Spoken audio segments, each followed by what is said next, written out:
Some people just don't know how to travel properly.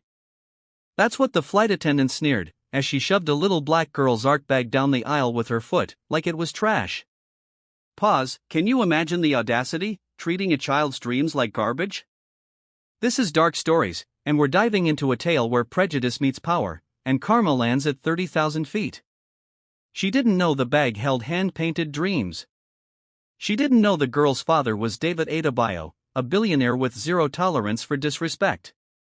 And she definitely didn't know that in just 30 minutes, her career and the airline she worked for would be turned upside down. Pause and buckle up, because what happens next will leave you speechless. Stay with Dark Stories for this jaw-dropping true tale. The air in the boarding tunnel of John F. Kennedy International Airport's Terminal 4 was thick with the usual pre-flight cocktail of stale recycled air, jet fuel, and 1,000 unspoken anxieties. 12-year-old Amara Adabio clutched her vibrant hand-painted art portfolio a little tighter. It wasn't just canvas and cardboard. It was a vessel of her dreams, filled with charcoal sketches and watercolor pieces she'd poured her heart into for the National Youth Art Showcase in London. Her mother, Elena, walked beside her, offering a reassuring smile. They were flying Transoceanic Airways Flight 88, New York to London Heathrow. Amara had specifically chosen her seat, 22A, a window seat, hoping to sketch the clouds. Her portfolio, a sturdy but slim case, was adorned with her own swirling designs of cosmic nebulas and mythical creatures, a vibrant splash of color against the drab blues and grays of the airport. It was, by any measure, carry-on compliant. As they stepped onto the Boeing 777, the atmosphere shifted. The flight attendants at the door offered practiced plastic smiles. Amara and Elena made their way down the aisle, searching for their row. That's when they encountered Sarah Jenkins. Sarah, a flight attendant with 15 years under her belt, had a face that seemed permanently set in a frown of mild disapproval. Today, that frown was particularly pronounced. She was trying to manage the chaotic Tetris game of passengers stuffing oversized bags into the overhead compartments. "Excuse me, ma'am," Elena said politely, trying to navigate past Sarah to reach their seats. Sarah turned, her eyes briefly scanning Elena, then lingering on Amara, and more specifically, on her brightly colored portfolio. "That won't fit up there if it's too thick," she said, her voice sharp, devoid of any warmth. It wasn't a question or an offer of assistance. It was an accusation before the fact. "Oh, it's quite slim," Amara piped up, eager to reassure. "It's my artwork. I designed it to fit." Sarah's lips thinned. "We'll see about that. Some people think the rules don't apply to them." Her gaze flicked over Amara's beaded braids before returning to the portfolio. Elena, sensing the unnecessary hostility, interjected smoothly. "It's regulation size, I assure you." We checked.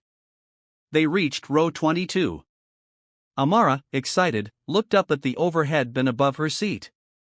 It was partially taken by a small soft duffel bag, leaving ample space. "Look, Mommy, it'll fit perfectly."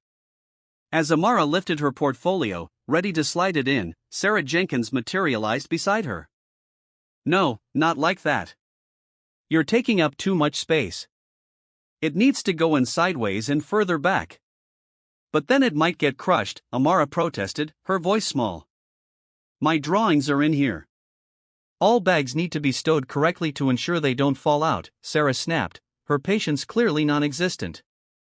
She reached up, roughly jostling the existing duffel bag. "This needs to go back further. Yours, too." Before Amara or Elena could react further, Sarah, with an impatient sigh, reached for Amara's portfolio. Amara instinctively held it tighter. "I can do it," she said. "Just let me," Sarah insisted, her voice rising. She grabbed one end of the portfolio. In the ensuing brief tug-of-war, as Amara tried to guide it carefully and Sarah tried to shove it forcefully, the portfolio slipped. It didn't fall far, just a foot or so, landing on the carpeted aisle. But then the unthinkable happened. Sarah Jenkins, instead of picking it up or stepping around it, let out an exasperated "ah" and, with a deliberate, dismissive nudge of her foot, not quite a full-blown kick, but a contemptuous push with the side of her sensible black heel, slid Amara's portfolio further down the aisle, scraping it against the metal seat track. "Just get it out of the way." People are trying to board. A faint but sickening scratching sound was audible. Amara gasped, her eyes wide with disbelief and hurt. You kicked my art. Tears welled up instantly. This wasn't just a bag. It was an extension of her. Her mother, Elena, who had been trying to maneuver her own small bag, turned fully at Amara's cry. She saw the portfolio askew on the floor, saw the look on Sarah Jenkins's face, a mixture of annoyance and smug indifference, and the tears streaming down her daughter's face. How dare you? Elena's voice was low, but it vibrated with a fierce protective instinct. You deliberately pushed my daughter's belongings with your foot. That was completely uncalled for.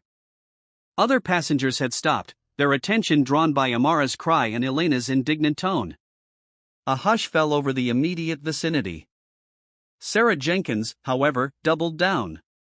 Ma'am, your daughter was blocking the aisle, and her bag was not being stowed correctly. I simply moved it so other passengers could pass. It's my job to ensure safety and efficiency. She avoided eye contact with Amara, focusing on Elena with a patronizing calm. Perhaps if she learns to handle her belongings more appropriately, these things wouldn't happen. She was handling it. You interfered, Elena shot back, her voice rising. And you certainly didn't need to use your foot like it was a piece of trash. There's a scuff mark on it now. Do you know what's in there? Her hard work. Amara, sobbing quietly, bent down and picked up her portfolio. A long, ugly gray scratch now marred the vibrant cosmic scene on one side. One of the corners was dented. My paintings, she whispered, her heart aching.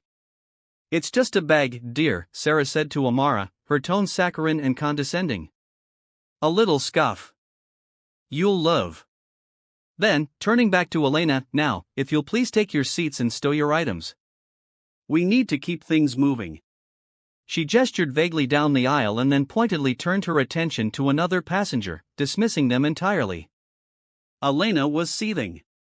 She helped a devastated Amara into her seat by the window. Amara pressed her face against the cool plastic, trying to hide her tears from the curious eyes of other passengers. Some looked sympathetic, others uncomfortable, a few pointedly indifferent. No one spoke up. No other crew member intervened. Elena took a deep breath, trying to regain her composure.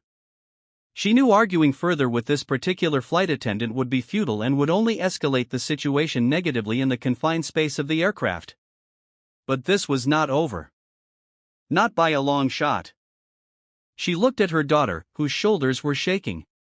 The vibrant joy Amara had felt just minutes ago had been extinguished, replaced by a hurt that was far deeper than a scratch on a portfolio. This wasn't just about damaged property. It was about disrespect, about a casual act of meanness that reeked of something uglier. Elena pulled out her phone. She had one very important call to make. She glanced at her watch, 10:15 a.m.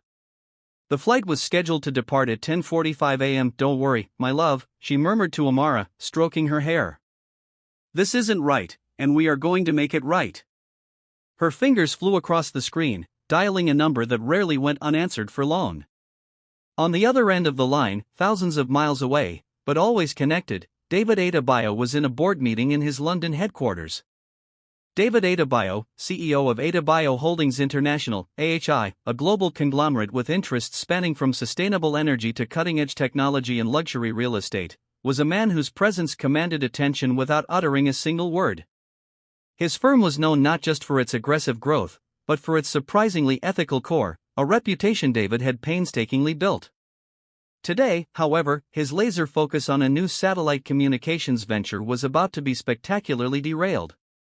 His personal phone, usually silent during board meetings, vibrated discreetly on the polished mahogany table.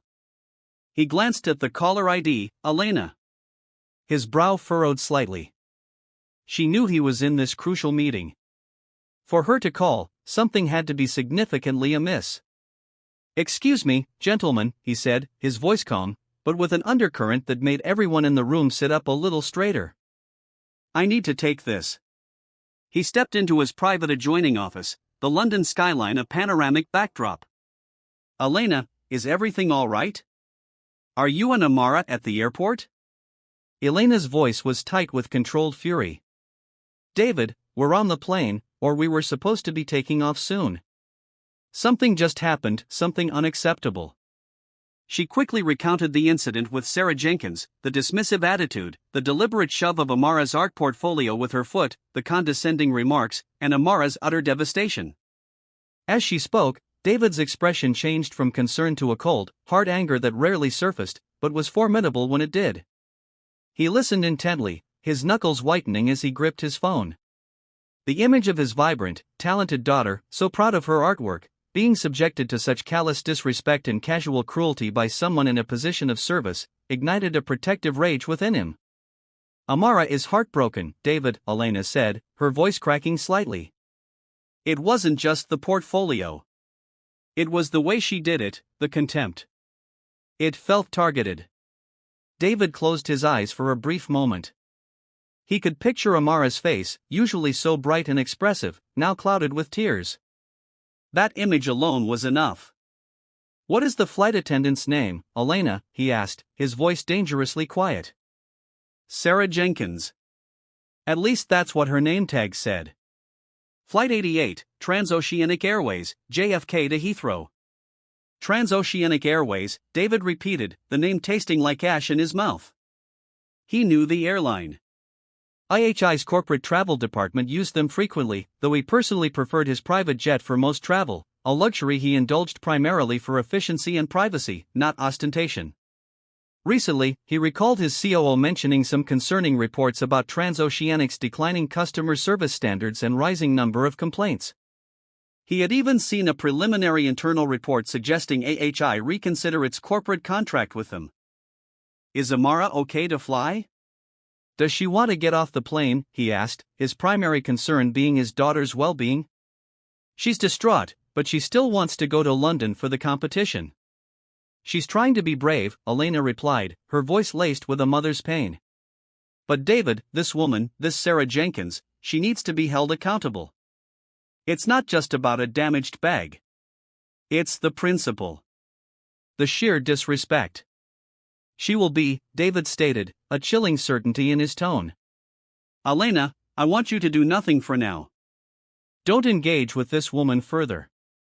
Just comfort Amara. I will handle this. What are you going to do? Elena asked, a hint of apprehension in her voice. She knew her husband.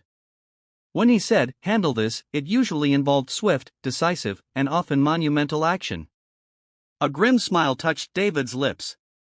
Let's just say I'm going to ensure Transoceanic Airways takes this matter very, very seriously. Their complaints department is about to have a rather unusual day. He paused. In fact, their entire corporate structure might be in for a surprise. He ended the call and stood for a moment, gazing out at the city. The preliminary report on Transoceanic flashed in his mind. It had mentioned something else. The airline was financially overleveraged, quietly seeking new investors, though publicly maintaining a brave face. AHI had, in the past, looked at transportation and logistics as a diversification area. One of his ambitious young analysts had even prepared a speculative dossier on Transoceanic's vulnerabilities and potential as an acquisition target should its stock price fall further. David had dismissed it at the time as too far outside their core business.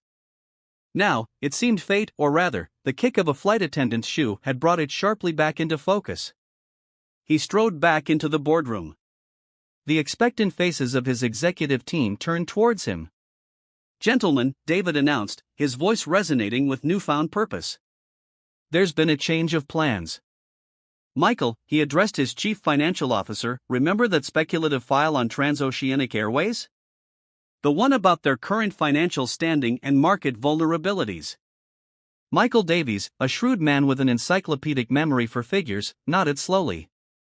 Yes, Mr. Adabio. The Project Albatross file.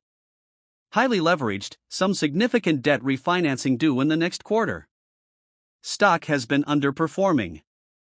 Get it, David commanded. And get our lead M&A team on a secure channel immediately. All of them. Legal, too. I want to know everything about their current ownership structure, major shareholders, and debt holders. And I want to know it within the hour. A stunned silence filled the room. Then, a buzz of activity erupted. This was the David Adabio they knew, decisive, bold, and capable of turning on a dime if the situation warranted. Sir, may I ask what precipitated this sudden interest? Richard Hadley, his COO, ventured cautiously.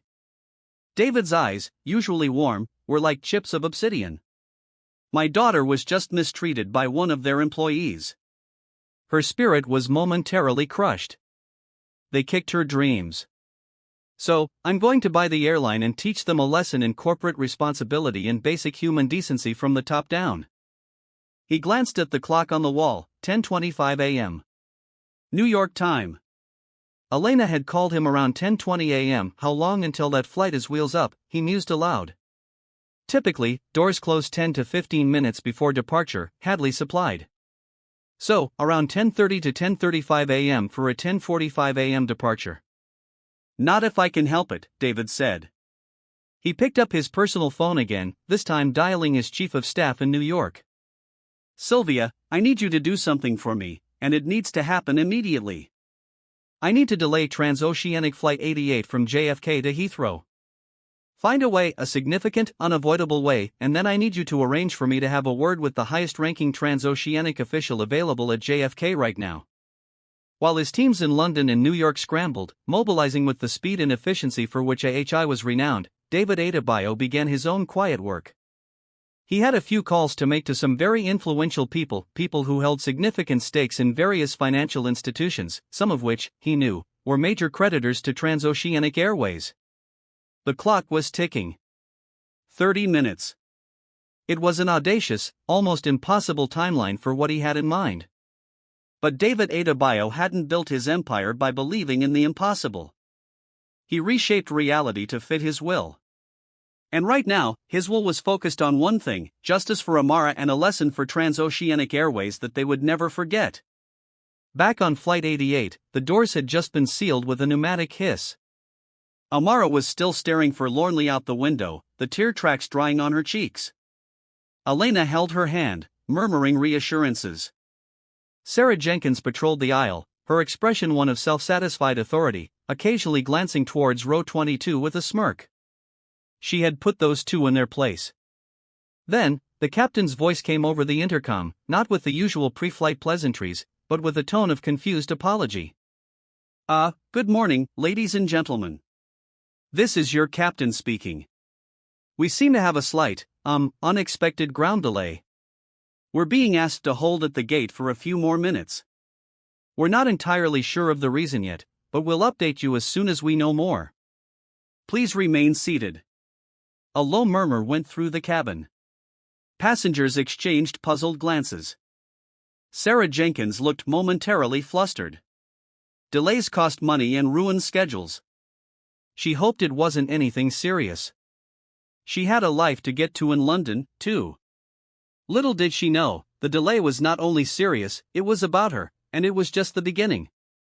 The few more minutes stretched into 10, then 15.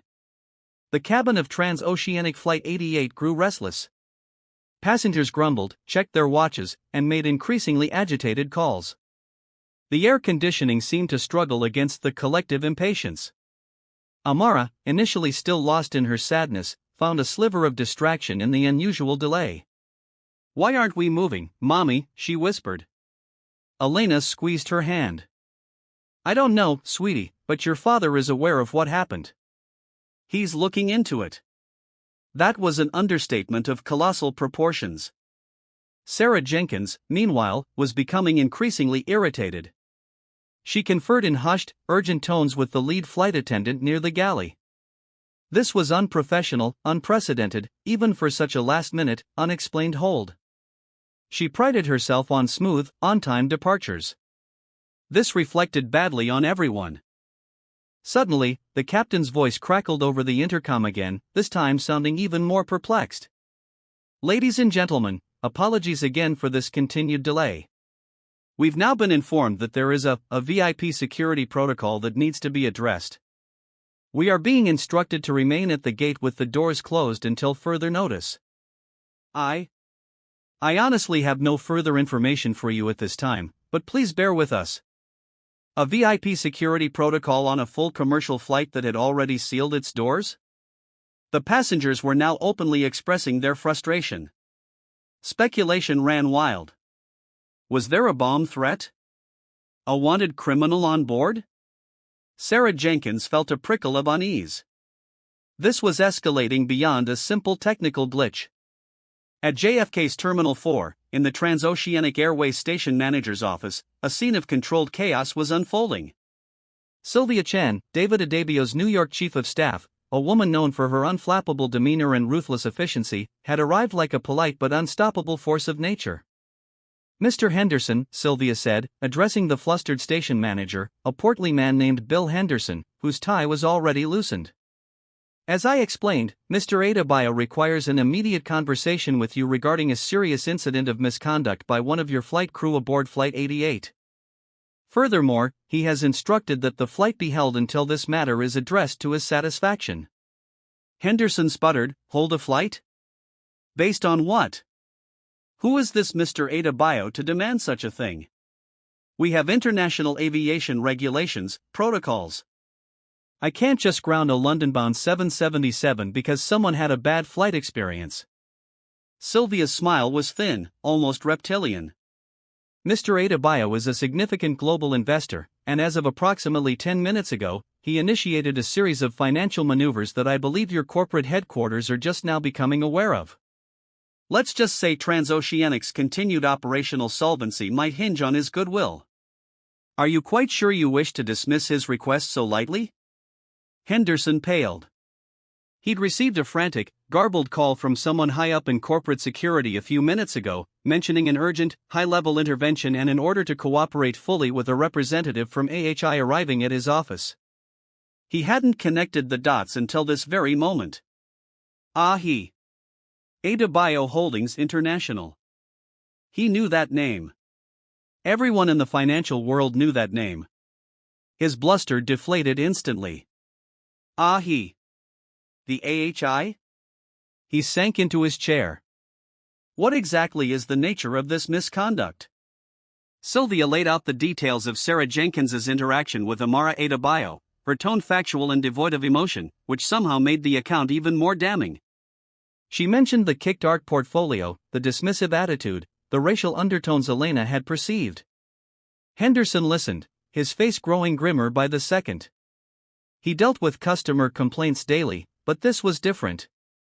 This involved the daughter of a man who could, metaphorically speaking, buy and sell him and perhaps the entire airline before breakfast. "This is deeply concerning," Henderson stammered, mopping his brow. "Unacceptable, if true." "Oh, it's true, Mr. Henderson," Sylvia assured him. "And Mr. Adabio is not a man who tolerates such behavior, especially towards his family. He is en route to this airport. He wishes to speak with Miss Jenkins personally, and he wishes for her to be removed from the flight pending a full investigation." Remove a crew member from a sealed aircraft just before takeoff? Henderson wrung his hands. The paperwork alone, the crew rescheduling, it will delay the flight for hours. "That is a transoceanic problem, Mr. Henderson," Sylvia said coolly. "Not Mr. Adabio's. He is already taking significant steps to address what he perceives as systemic issues within your airline. Consider this your first opportunity to demonstrate a commitment to rectifying them." The secure line on Henderson's desk buzzed.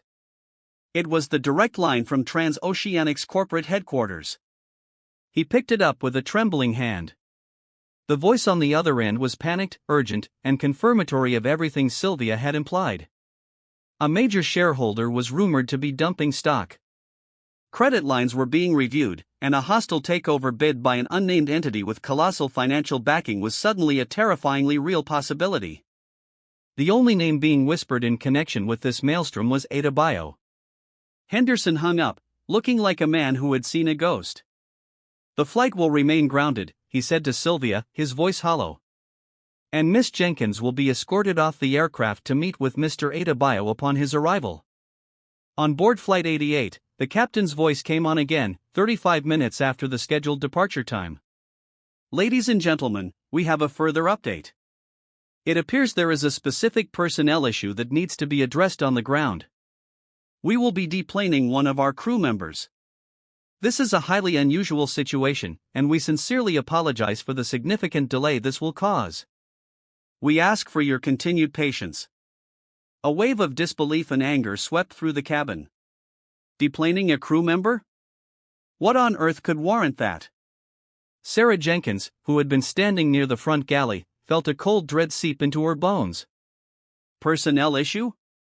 She looked at the lead flight attendant, Mark, whose face was pale and unreadable.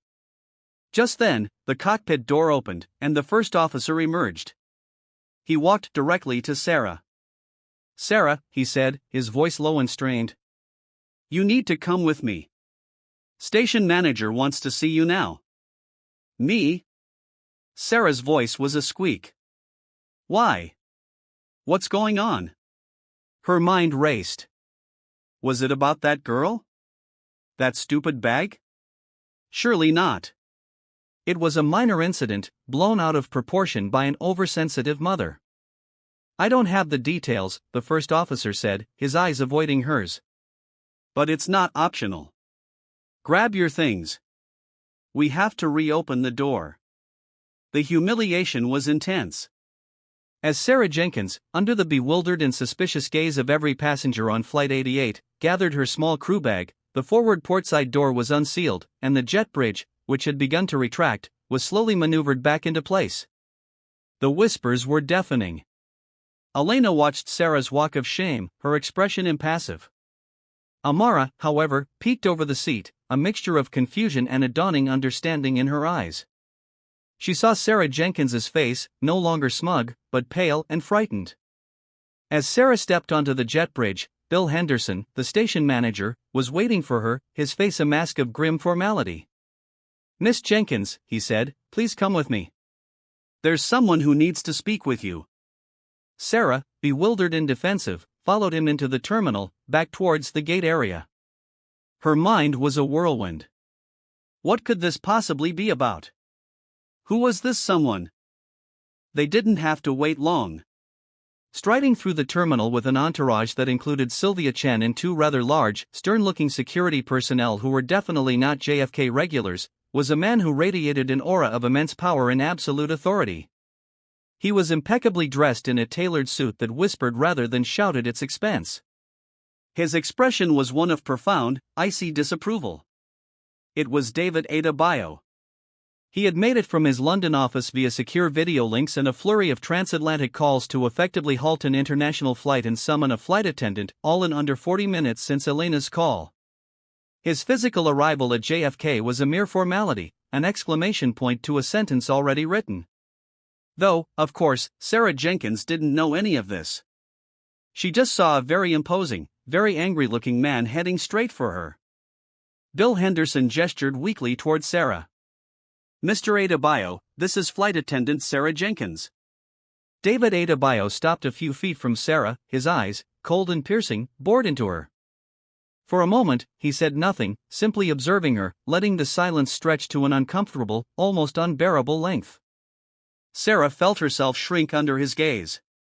Finally, he spoke, his voice a low, controlled rumble that carried more menace than any shout. "Miss Jenkins," he began, "my name is David Adabio. My daughter, Amara, was a passenger on your flight today. She was the 12-year-old girl whose art portfolio you felt entitled to kick." Sarah's blood ran cold. His daughter. This formidable man was the father of that girl. The little scuff and just a bag remarks now echoed mockingly in her mind. The full, terrifying weight of her actions, of her casual cruelty, was beginning to dawn on Sarah Jenkins. This was not just an upset parent. This was something else entirely. The ground beneath her feet, which had felt so solid just an hour ago, now seemed to be cracking wide open. Sarah Jenkins stared at David Adabio, her mind struggling to process the impossible. The father of the girl with the art portfolio was this man, this powerful, imposing figure who had apparently halted an international flight with a snap of his fingers. It was a script from a nightmare. I was simply trying to ensure baggage was stowed correctly, sir," she stammered, her earlier arrogance completely gone, replaced by a rising panic. It was a misunderstanding. The aisle was blocked. David Adabio cut her off with a slight, almost imperceptible lift of his hand. The gesture, though small, carried an undeniable weight of command. "Miss Jenkins, I have been fully briefed on the incident." There was no misunderstanding. There was unprofessionalism. There was a distinct lack of courtesy, and there was an act of petty aggression towards a child. "My child." His voice remained level, almost quiet.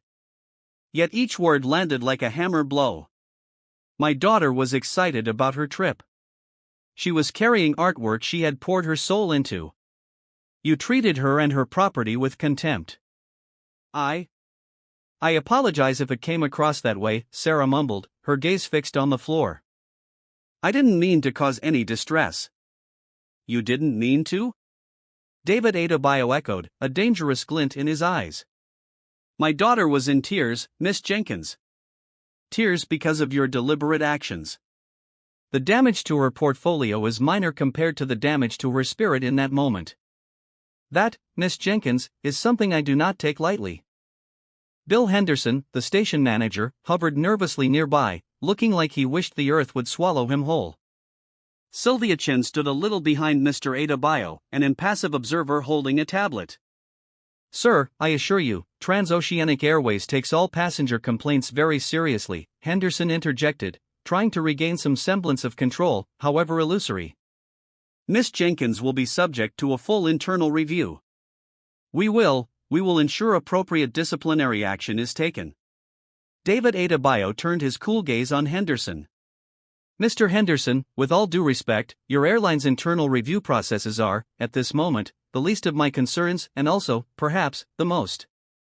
He paused, letting the cryptic remark hang in the air. Then he looked back at Sarah. "Miss Jenkins, your employment with Transoceanic Airways is terminated. Effective immediately." Sarah's head snapped up, her eyes wide with shock and disbelief. "Terminated? You can't do that. I have a union. There are procedures." "Mr. Adabio," Henderson began, equally shocked, while her actions were clearly inappropriate, summary dismissal on the spot.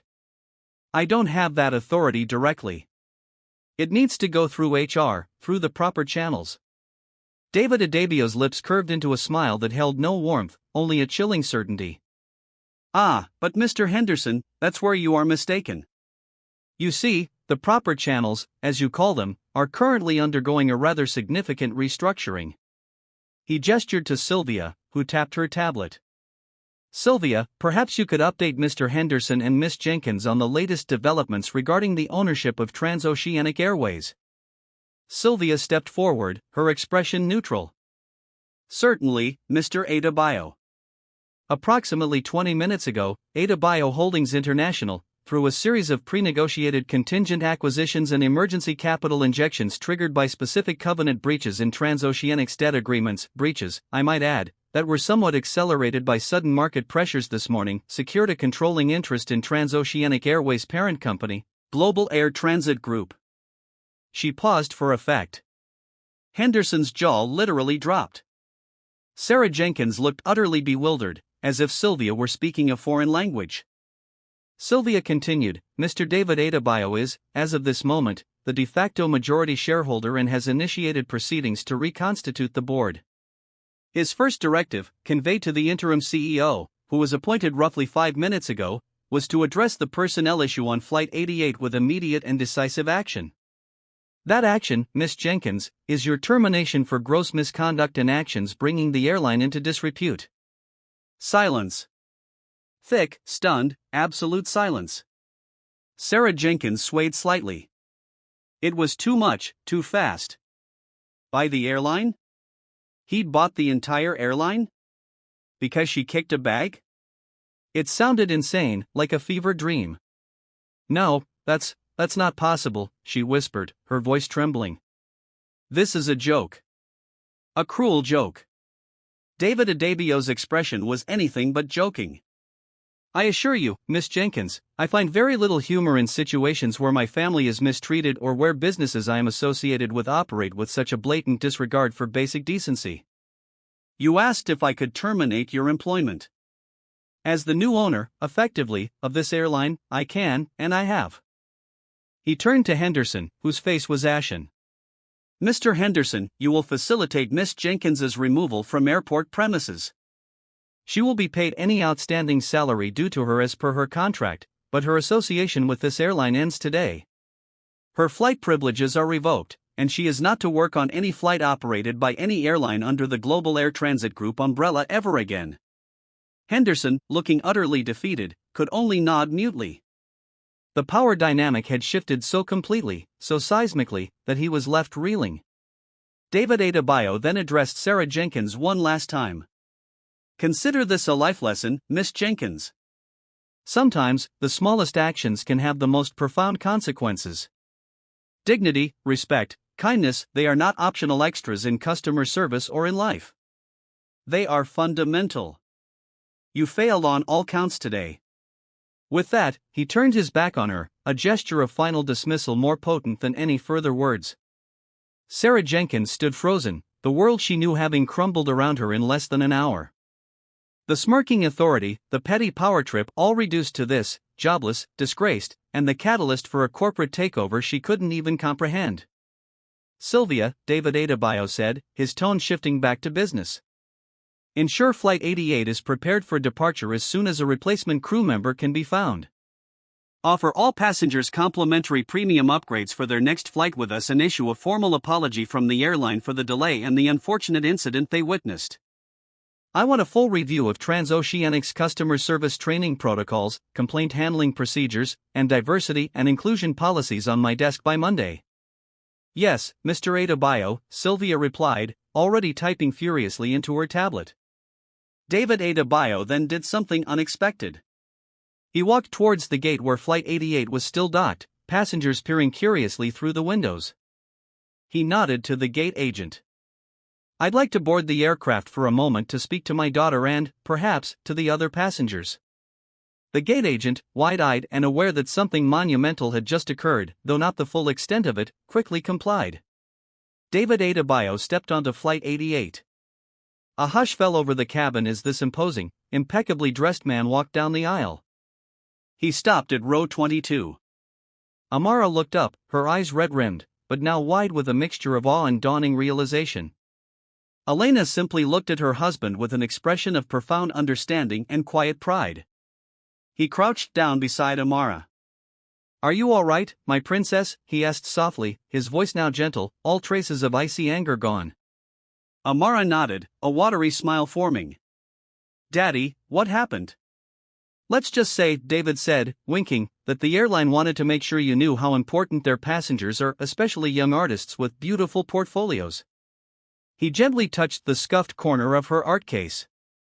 We'll get this repaired, or even better, we'll get you a brand new one, designed by your favorite artist, perhaps. Amara giggled, a genuine, happy sound that warmed his heart. Really?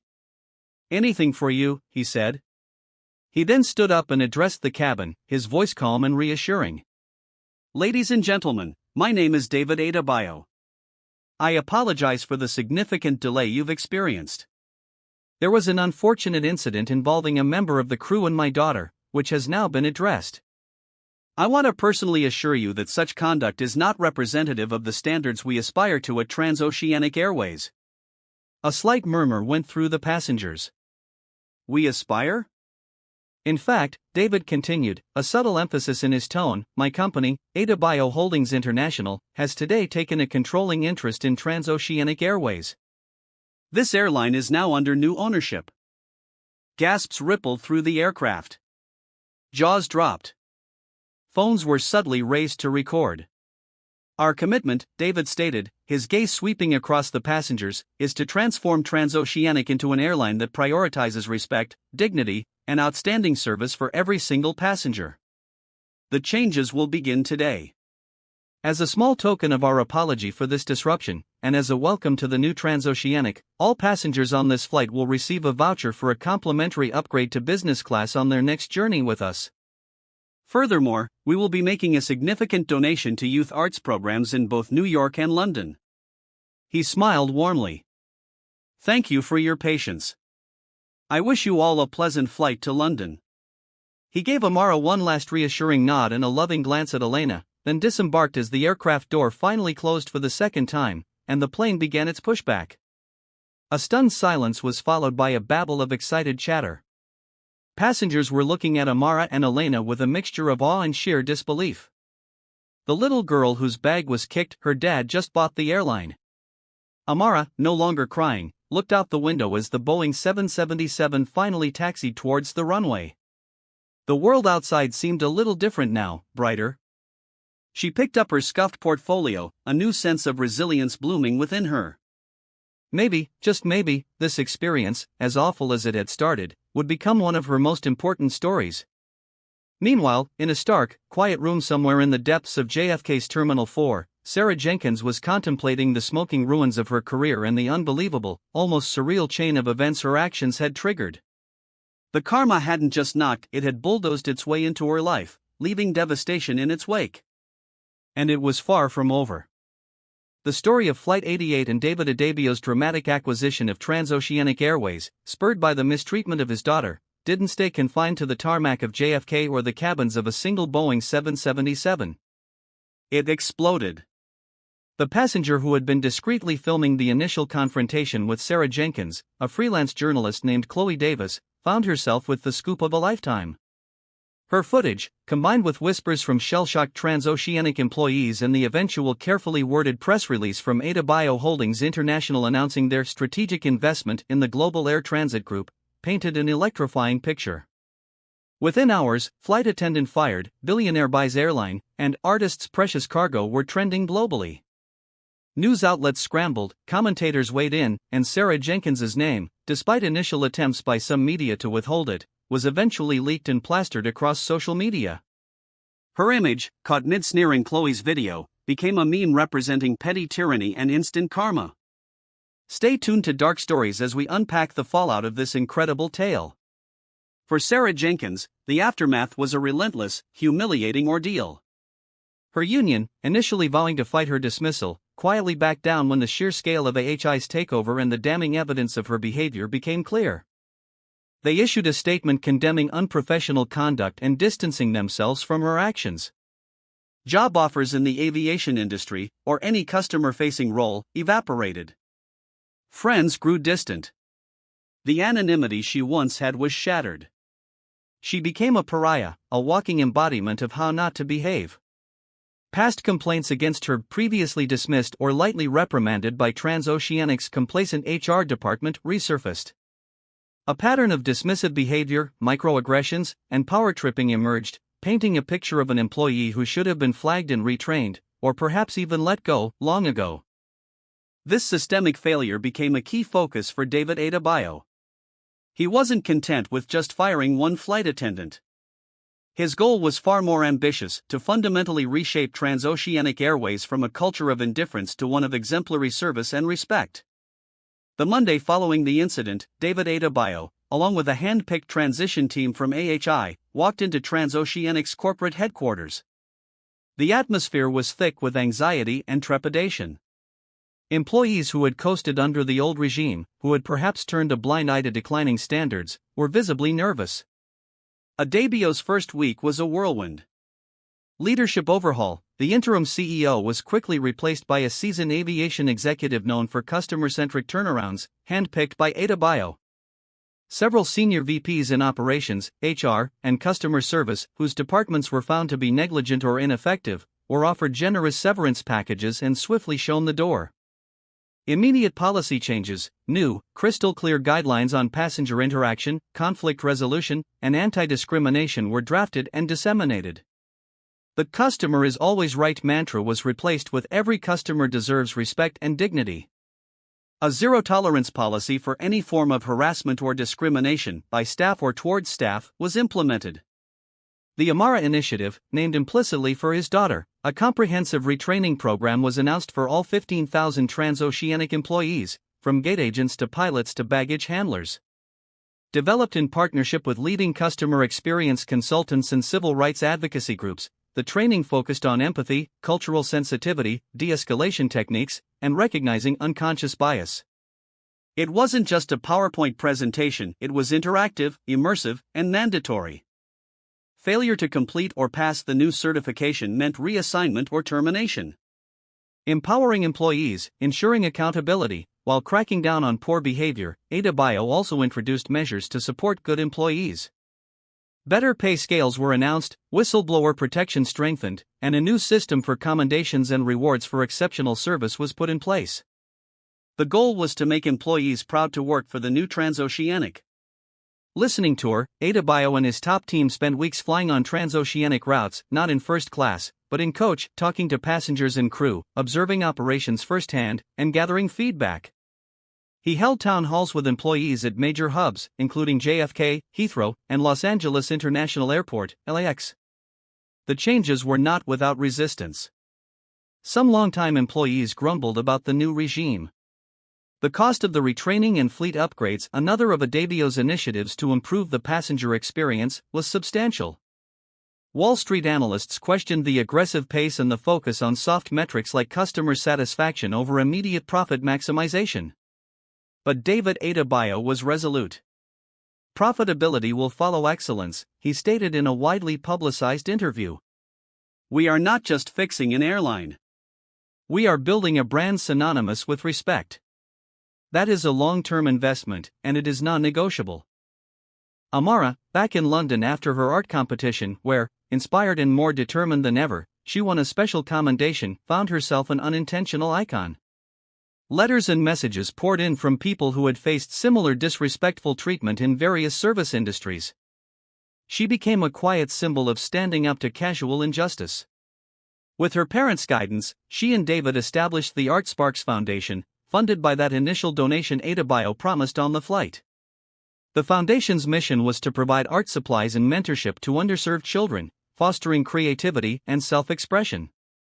Amara's scuffed portfolio, now retired and holding a place of honor in her room, was a reminder of how something ugly could spark something beautiful. The hard karma for Sarah Jenkins continued to unfold in unexpected ways. One particularly damaging twist came when a former colleague, emboldened by the new leadership at Transoceanic, came forward with evidence that Sarah had been involved in a small but persistent ring of employees who pilfered items from passenger luggage on less crowded international flights. The evidence, including security footage that had been previously lost by a complicit supervisor, also now fired, was damning. This led to a police investigation. Sarah Jenkins, already a public disgrace, now faced potential criminal charges. The petty tyrant, who had lorded her minimal authority over passengers, found herself facing the full, impartial weight of the law. Her attempts to garner public sympathy by claiming she was a scapegoat failed miserably in the face of mounting evidence of a sustained pattern of misconduct. The legal battles were drawn out, but eventually, Sarah was convicted of several counts of theft. The sentence wasn't lengthy, but the public humiliation and the criminal record ensured she would never work in any position of trust again. She lost her apartment.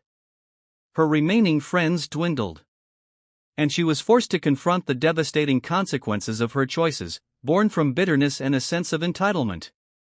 The kick, it turned out, was the least of her transgressions, merely the one that brought her entire house of cards crashing down. Meanwhile, Transoceanic Airways, under Adabio's stewardship, began a slow but steady transformation. Passenger satisfaction scores, initially abysmal, started to climb. Employees, seeing genuine change and investment in their well-being, began to embrace the new culture. The airline's livery was subtly updated. Its slogan changed to "Flying with Respect." There were still challenges. Turning around a behemoth like Transoceanic was like turning an oil tanker. But David Adabio, fueled by the memory of his daughter's tears and a deep-seated belief in doing the right thing on a grand scale, was in it for the long haul. He hadn't just bought an airline to punish one errant employee. He had bought it to make a statement, to prove that wealth and power could be wielded as forces for positive systemic change. The ripple effects were felt across the industry. Other airlines, seeing the public response to Transoceanic's new direction and the potential loss of market share to a competitor suddenly dedicated to superior service, began to re-evaluate their own training and customer care protocols. The Adabio effect, as some analysts termed it, was raising the bar for everyone. One evening, months later, David Adabio was reviewing the latest passenger feedback reports for Transoceanic. There was a handwritten note from an elderly woman who praised a gate agent for going above and beyond to help her make a tight connection. There was an email from a family thanking a flight attendant for being exceptionally kind to their autistic child. These were small stories, but they were the green shoots of the new culture he was trying to build. He smiled, a genuine, tired, but satisfied smile. The cost had been enormous, the effort monumental. But as he looked at a framed photo on his desk, Amara beaming, holding her art competition award, he knew it was worth every penny, every sleepless night. Justice, for one, had become an opportunity for many. The journey of transforming Transoceanic Airways wasn't a straight flight path. It encountered significant turbulence, revealing further layers of rot within the old system and testing David Adabio's resolve in ways he hadn't fully anticipated. The union showdown and the hidden agenda. While Sarah Jenkins's local union chapter had quickly abandoned her individual case, the National Flight Attendants Union, a formidable organization, initially viewed Adabio's sweeping changes and summary dismissals. There had been a few more beyond Jenkins, as investigations uncovered other deeply problematic employees with suspicion. They saw it as a potential union-busting tactic disguised as a moral crusade. Arthur Vance, the union's grizzled, hard-nosed president, requested a meeting with Adabio. Vance was a veteran negotiator, used to dealing with airline executives who saw unions purely as an obstacle. He came into the meeting expecting a battle of attrition. "Mr. Adabio," Vance began, his tone confrontational, "while we don't condone the behavior of Miss Jenkins, your methods are aggressive. You're sidelining decades of established procedure. My members are worried. They see firings, they see massive retraining, and they fear their rights are being trampled by a new owner with deep pockets and a personal vendetta." David listened patiently. When Vance finished, Adabio didn't argue. Instead, he presented his own meticulously gathered data, internal safety reports that had been ignored, patterns of harassment complaints that were systematically buried by middle management, some of whom were themselves union members in supervisory roles, and alarming statistics on employee turnover in specific departments linked to bullying supervisors. "Mr. Vance," David said calmly, "my personal vendetta, as you call it, is against incompetence, injustice, and a corporate culture that allowed mediocrity and disrespect to fester. This isn't about breaking the union. It's about breaking the cycle of poor management and bad behavior that has tarnished this airline and made it a miserable place to work for many of your honest, hard-working members. I believe a strong, ethical union can be a partner in this, not an adversary. But that partnership requires acknowledging the problems go deeper than one flight attendant." Then came the twist. During AHI's deep dive into Transoceanic's finances and operations, they'd uncovered a slush fund, discreetly managed by a few well-placed individuals within the previous administration and, shockingly, linked to a handful of senior union representatives, including one of Vance's own deputies. This fund was allegedly used for off-the-books settlements for particularly egregious misconduct cases to avoid public scandals, effectively protecting the worst offenders and perpetuating the toxic culture. Adabio didn't reveal this information directly to Vance in that first meeting. Instead, he initiated a separate, discreet internal audit led by a team of forensic accountants. As evidence mounted, he strategically leaked hints of financial impropriety within certain labor-affiliated circles to trusted financial journalists. The pressure on Vance became immense, not from Adabio directly, but from within his own ranks as whispers of corruption grew louder. The implicated deputy, sensing the walls closing in, attempted to shred documents and was caught. This internal scandal rocked the union. Vance, to his credit, was genuinely appalled. He had built his career on fighting for the workers, not protecting corrupt officials. Forced to clean his own house, Vance had no choice but to cooperate with Adabio's reforms. Realizing that the new owner was actually offering a chance to create a healthier, more respectful workplace, which was, after all, the union's purported goal, the union, after a period of internal turmoil and the ousting of corrupt elements, eventually became a somewhat reluctant but ultimately constructive partner in implementing the new training and accountability measures. This twist not only removed a potential roadblock but also helped cleanse another layer of the systemic issues plaguing the airline. The sabotage from within. Not everyone at Transoceanic was thrilled with the new era of respect. A pocket of disgruntled mid-level managers and longtime employees, loyal to the old lax ways and some implicated in covering up past issues, felt threatened by Adabio's reforms. They saw their comfortable fiefdoms crumbling. This resistance took the form of subtle sabotage, deliberately misfiled paperwork for the new training programs, accidental scheduling conflicts for key personnel needing retraining, anonymous complaints to aviation authorities about trivialities, hoping to bog down the new management in red tape. There were even attempts to smear Chloe Davis, the journalist who broke the initial story, by planting false rumors about her motives. One particularly insidious plot involved attempting to discredit Amara's experience. An anonymous source, later traced to a bitter former HR manager who had been dismissed, tried to feed a tabloid a doctored internal report, suggesting Amara had been unruly and her mother overly aggressive, implying Sarah Jenkins was the actual victim. David Adabio's security and PR teams, now highly attuned to such machinations, were swift and ruthless. They traced the leaks, identified the saboteurs, and dealt with them decisively, not through public firings, but through legal channels, pursuing cases of defamation and corporate sabotage where evidence allowed.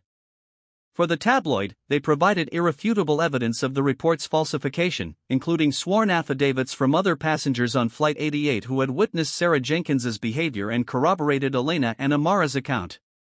The tabloid, fearing a massive lawsuit from Adabio, backed off and even issued a small, buried apology for considering the false narrative. This internal battle was a stark reminder that changing a culture wasn't just about grand pronouncements. It was about fighting a persistent, often hidden resistance to change. Each act of sabotage, once exposed and dealt with, only strengthened Adabio's resolve and showcased the true colors of those who preferred the shadows of the old regime. And so, the story of Sarah Jenkins and the Adabio family concludes not just with a dramatic firing, but with the wholesale transformation of an entire airline, a testament to the old saying, "Be careful how you treat people on your way up. You might meet them on your way down." Or, in this case, they might just buy the whole ladder from under you. David Adabio didn't just seek revenge. He sought reformation, turning a moment of ugly prejudice into a lasting legacy of respect and corporate responsibility. Amara's scuffed art portfolio became the unlikely catalyst for sweeping changes, proving that even the smallest voice, when backed by conviction and, admittedly, colossal resources, can echo through boardrooms and inspire a better way. What did you think of this incredible story of karma and consequence? Was Sarah Jenkins's fate justified? And what would you do if you had the power to buy any company that wronged you? Let us know your thoughts in the comments below. If this story captivated you, please give it a thumbs up, share it with your friends who love a good tale of justice served, and don't forget to hit that subscribe button and the notification bell so you don't miss our next incredible truish story from Dark Stories. Thanks for watching.